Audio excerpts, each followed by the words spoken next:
আজকে রেসিপিতে থাকছে 4 রকমের ভর্তা কিভাবে মাত্র 10 মিনিটে রেডি করে ফেলতে পারবেন। চলুন তাহলে ফুল রেসিপিটি দেখি। এখানে কিন্তু 4 রকমের ভর্তা আছে, আর ভর্তার লাভার নেই আমার মনে হয় না এই খাবারটা এমন কেউ নেই পছন্দ না করে। সবারই পছন্দের তালিকায় কিন্তু এই ভর্তা ভাত হলে কিন্তু আমাদের আর কিছুই লাগে না। এরকম কিন্তু আমার অনেকেই আছেন যে ভর্তা খুব পছন্দ করেন। আজকে আপনাদের জন্য রেসিপিটি নিয়ে এসেছি। চলুন তাহলে কিভাবে 10 মিনিটে কি ছোট ছোট টেকনিক ফলো করে আপনিও বানিয়ে নিতে পারবেন এই মজাদার ভর্তাগুলো। চলুন রেসিপি দেখে আসি। চলুন তাহলে ফুল রেসিপিটি দেখি। প্রথমে আমি পেঁয়াজ, রসুন, কাঁচামরিচ কিছুটা প্যানে দিয়ে তারপরে সরিষার তেল দিয়ে একটু ভেজে নিব। আর এটা ভাজার একটাই কারণ হচ্ছে যে সরিষার তেল দিয়ে পেঁয়াজ, রসুন, কাঁচামরিচটা ভাজলে একটু নরম নরম হয়ে আসে, এজন্য। তো এখানে কিন্তু আমি একটা মাল্টি কুকারেই এটা রান্না করছি। তো এই যে দেখেন, যে এই পর্যায়ে যখন ভাজা ভাজা হয়ে যাবে তখনই বুঝে নিবেন যে আপনার ভাজাটা হয়ে গিয়েছে। তখন কেটে ধুয়ে রাখা এবং খুব পানি ঝরিয়ে, খুব ভালো করে চালনিতে পানি ঝরিয়ে রাখা ধনিয়া পাতাগুলো দিয়ে দিই। অনেকে কাঁচা ধনিয়া পাতাও ভর্তা করেন, তবে কাঁচাটাতে পানি উঠে যায়, এজন্য কিন্তু আমি একটু ভেজে নিই। আর এই ভাজা ধনিয়া পাতাটা খেতেও কিন্তু দারুণ লাগে। আপনারা একবার হলেও ট্রাই করে দেখবেন। এখানে পেঁয়াজ, কাঁচামরিচ, রসুন, ধনিয়া পাতা দিয়ে ভালো করে ভেজে নেব। আগে কিন্তু পেঁয়াজ, কাঁচামরিচ গুলো আর রসুন গুলো ভেজে নিয়েছি। এখন এই যে দেখেন, ধনিয়া পাতা কিন্তু এই পর্যন্ত খুব সুন্দরভাবে ভাজা হয়ে গিয়েছে। এখন কিন্তু আমি পাটায় বেটে নিব। আর এই ধনিয়া পাতাটা কিন্তু পাটাতেই বাটলেই বেশি মজা হয় এবং মিহিন হয়। অনেকেই কিন্তু আবার আমরা ইসেও করি, ব্লেন্ডারও করি, তবে ব্লেন্ডারের চাইতে কিন্তু পাটায় ধনিয়া পাতা ভর্তাটা বেশি মজাদার হয়, বেশি টেস্ট। তো এই তো আমি পাটায় ধনিয়া পাতাগুলো, এই তো ধনিয়া পাতা ভাজাগুলো কিন্তু পাটার উপরে নিয়ে নিয়েছি। এখন দিয়ে দিচ্ছি খানিকটা লবণ। আর লবণ তো তখন আমি ভাজাতে দেয়নি, এজন্য লবণটা বুঝে শুনে এখন দিয়ে নিবেন। পরিমাণ মতো লবণ দিয়ে ভালো করে বেটে নিচ্ছি এবং নেওয়ার পরে শেষ পর্যায়ে এসে একটু সরিষার তেল কিন্তু মেখে নিলেই কিন্তু ভর্তাটা কমপ্লিট। আপনারা চাইলে কিন্তু এখানে কাঁচা পেঁয়াজও ইউজ করতে পারবে, যেহেতু গরম এজন্য কিন্তু আমরা কাঁচা পেঁয়াজটা ইউজ করি। এই তো অলরেডি কিন্তু আমাদের এক রকমের ভর্তা হয়ে গিয়েছে। এখন আমি একটা প্যানে কিছুটা কাঁচামরিচ দিয়ে ভালো করে ভেজে নিব, হালকা একটু তেল দিয়ে নিব। আর এই কাঁচামরিচটা ভেজেও কিন্তু তুলে নিচ্ছি। তারপরে প্যানে আবার কিছুটা তেল দিয়ে খানিকটা শুকনো মরিচও কিন্তু ভেজে নেব। আর শুকনো মরিচটা লাল লাল করে ভেজে নিবেন, অল্প জালে ভেজে নিবেন, তাহলে ভিতরের বিচিগুলো ভাজা হয়ে যাবে। তাহলে কিন্তু শুকনো মরিচ ভাজাটা খেতেও ভালো লাগে। আর এখানে দিয়ে দিচ্ছি সেই তেলেই কিন্তু কিছুটা পেঁয়াজটা কিন্তু এমন পর্যায়ে ভাজবো, একেবারে লাল হবে না, আবার একেবারেও কাঁচা থাকবে না, একটু মদানো মদানো ভাজা হবে। তাহলে কিন্তু গরমের ভিতরে ভর্তাটা নষ্ট হওয়ার চান্স থাকবে না। এখন আমার সব ভাজাভুজি শেষ। এখন আমি কাঁচা মরিচ এবং শুকনা মরিচ ভাজাগুলো ভালো করে লবণ দিয়ে ডলে নিচ্ছি, কারণ আমি ভর্তাগুলো শুকনা মরিচ, কাঁচামরিচ দুটো দিয়েই করব। এখন আমি ভাজা পেঁয়াজগুলো সেই শুকনো মরিচ, কাঁচামরিচের সাথে ভালো করে মেখে নেব।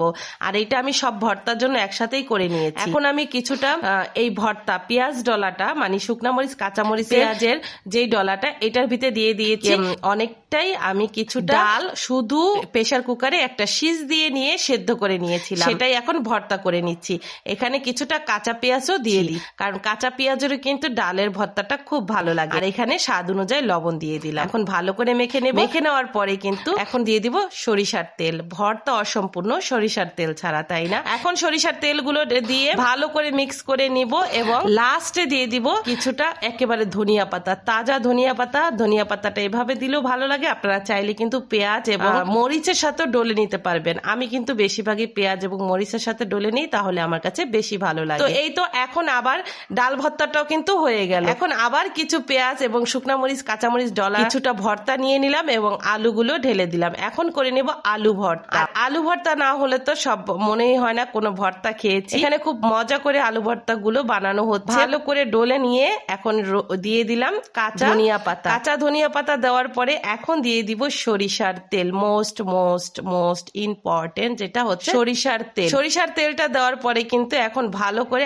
আবার মেখে নিচ্ছি। এখন মাখার পরে কিন্তু হয়ে গেল আমাদের আলুর ভর্তা। এখন যেটা করব সেটা হচ্ছে গিয়ে বালাচাও ভর্তা, চিংড়ির বালাচাও ভর্তা। এটা কে কে খেয়েছেন জানাতে ভুলবেন না। এখন আমরা চিংড়ির বালাচাও ভর্তাটা করে নেব। সেই পেঁয়াজ, শুকনো মরিচ, কাঁচামরিচ ডলা যে ভর্তাটা ছিল সেটা দিয়ে এখন কিছুটা বালাচাও ঢেলে দিলাম। এখন দিয়ে দিব কি ধনিয়া পাতা এবং সরিষার তেল দিয়ে ভালো করে মেখে নেব। আর এই বালাচাও ভর্তাটা যে কি মজা হয়েছিল আর কি ভালো লেগেছিল, যারা না খান তারা কিন্তু অনেকটাই মিস করেন। পরিমাণ মতো কিন্তু লবণও দিয়ে দিবেন। আর যারা যারা খেয়েছেন তারা জানেন যে এটা, যারা না খেয়েছেন এখন পর্যন্ত এক্ষুনি এই বালাচাও ভর্তাটা করে খেয়ে দেখবেন, অনেক মজা হয়। আর সাথে সাথে মেখে যদি খাওয়া যায় মচমচা কুড়মুড়ে থাকে, খুবই ভালো লাগে। হরেক রকমের ভর্তার মাঝে যদি এমন একটা বালাচাও ভর্তা থাকে তাহলে তো কোনো কথাই হবে না, শুধু হবে কি খাওয়া আর খাওয়া। আর এই ভর্তার রেসিপি গুলো অনেকেই ভর্তা করে খান না, যে ঝামেলা মনে করে, খুবই ইজি ভাবে এভাবে বানিয়ে নিতে পারবেন, যে কোনো মুহূর্তে ভর্তা খেতে পারবেন। সময়ের ব্যাপার, ঝামেলা মনে করে অনেকেই ভর্তা বানিয়ে খান না। আর এইভাবে যদি ভর্তা বানিয়ে খান তাহলে কিন্তু সময়ও বাঁচবে, ঝামেলাও কম হবে।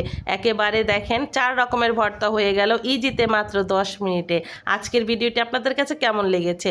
আর দেখেন কি লোভনীয় ভর্তাগুলো, দেখতে এত ভালো লাগছে আর খেতেও কিন্তু ছিল দুর্দান্ত, অনেক মজা ছিল, অনেক মজা ছিল।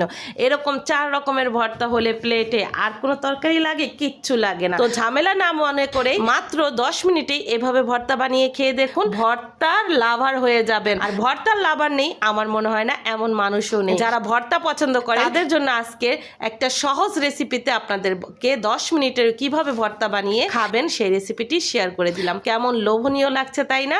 ভিডিও এডিট করতে করতে কিন্তু আমার এখনো আবার জিভে জল চলে এসেছে, ইচ্ছে করছে আবার যে ভর্তা দিয়ে ভাত খাই। তো আমি যে এখন আমার ফ্রিজে কিন্তু ভর্তা আছে, এখানে ছিল ডাল ভর্তা, আলু ভর্তা, ধনিয়া পাতা ভর্তা, ছিল চিংড়ির বালাচাও ভর্তা। আমার ফ্রিজে কিন্তু এখনো এই ভর্তাগুলো আছে। তো আমি যে ঝট করে এখন একটু খেয়ে আসি। আর আপনারা কিন্তু বাসায় এবং এরকম সহজভাবে সিম্পল রেসিপিতে এই ভর্তাগুলো বানিয়ে খেয়ে নেন। আর আপনারা কিন্তু এই পর্যন্ত যদি একটা লাইক দিতে ভুলে যান তাহলে আমার ভিডিওতে প্লিজ প্লিজ একটা লাইক দিয়ে যান। এমন নিত্য নতুন রেসিপি নিয়ে আমি আবার আসছি। এখন যাই, আগে ভর্তা দিয়ে ভাত খেয়ে আসি। আল্লাহ হাফেজ।